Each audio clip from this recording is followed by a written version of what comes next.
Well, as I covered earlier today, MPs had to vote on legislation that affects your rights and freedoms. It's not the only one, but it helps the government do what it has done for the past year and a half. Today, though, this apparent vote turned into a complete piss take beyond even that seen during the low-life Ramona Parliament of 2019. You know, the one the then Attorney General Geoffrey Cox delivered this speech for back then. This Parliament is a dead Parliament. It should no longer sit. It has no moral right to sit on these green benches. They don't like the truth.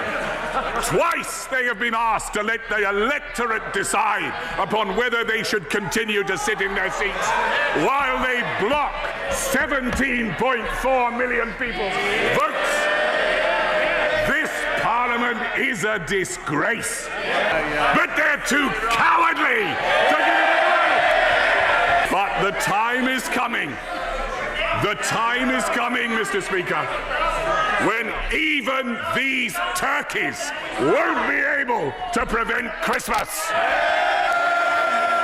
Now, even then, the sellouts themselves would at least vote on trying to ignore the will of the people in relation to Brexit. Now, they're just laughing at you while deciding the mood is not for voting today, I guess using last week's events as the excuse.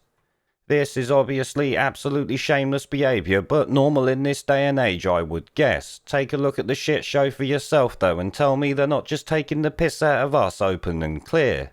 Madam Deputy Speaker, we've come so far in our fight, but we still have a long way to go. This pandemic is not yet over, and the steps we're proposing would give us the support we need to continue our fight against the virus, whilst restoring yet more of our precious freedoms and the important experience that we really do love. And I commend this motion to the House. The question is motion number 4 as on the order paper.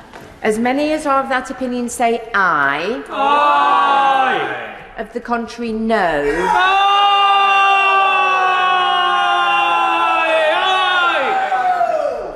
Could I have the noes again? No. I'm afraid, I fear, the mood of the House is not to have a vote on this. I do understand. I think the Honourable Gentleman would have to rustle up a few more people to really get the sense that we required a vote when we do. I'm sure they will. So I think the ayes have it, the ayes.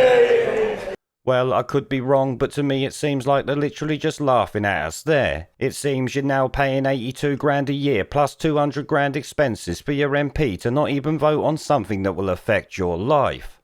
Shit, some even mentioned that the Act itself was never needed because the Public Health Act 1984 and Civil Contingencies Act give them more than enough power to do it all, yet they didn't demand a vote and just let it go through as you see.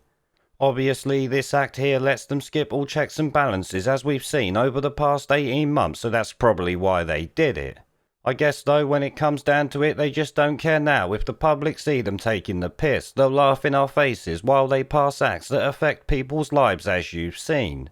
This is what you would call being sold out by the politicians, and they don't even care if you're gonna see it, likely because they know most people won't.